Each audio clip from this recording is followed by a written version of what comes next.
Calculate the impulse of a tree on a 1485 kilogram sports car if the vehicle is travelling at 93 kilometers per hour in a northerly direction when the driver loses control of the vehicle on an icy road and the car comes to rest against the tree. Can I just point out how amusing I find that sentence? He's travelling at 93 kilometers and the car comes to rest against a tree. I like that. Yeah, comes to rest in a screaming fireball. If the car crumples, 40 milliseconds. Find the average force exerted by the tree on the car. All right, what's the first thing we're going to do here? Convert. Excellent. We've got kilometers per hour. That is no good to anybody. So we want our velocity in meters per second. So 93 kilometers per hour, divide it by 3.6.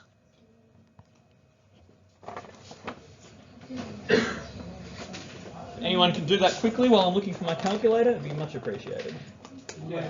What is it, sir? 25.8. 25.8? Thank you. Okay. So our velocity is 25.8 meters per second.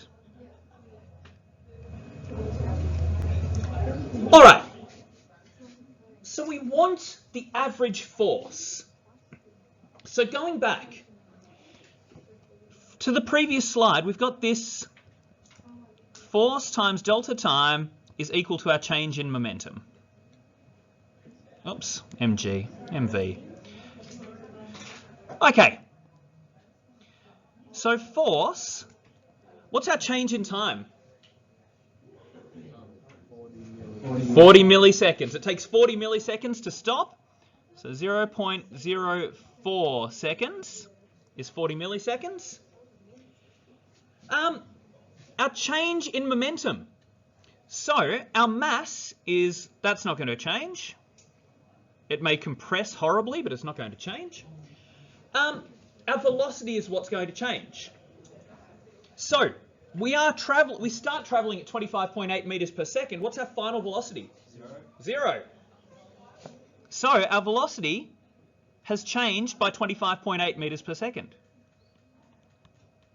If you wanted to, you could do 25.8 minus 0, but it's the same thing. So our force is going to be equal to, by rearranging this, 1485 times 25.8 divided by 0.04.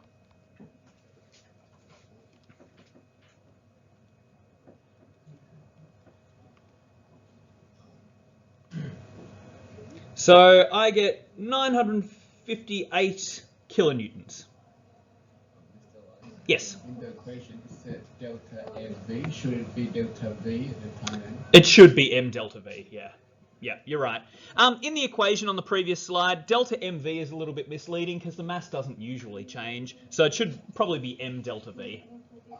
Or the change, put brackets around it, the change in mass times velocity, which is just the change in momentum. All right, and so you should get about 958,000 newtons. And so this is a lot of force. Okay, so basically if you're driving a sports car, don't slam it into a tree at 93 kilometers per hour, or you're going to cop a lot of force. Just jump out. Oh.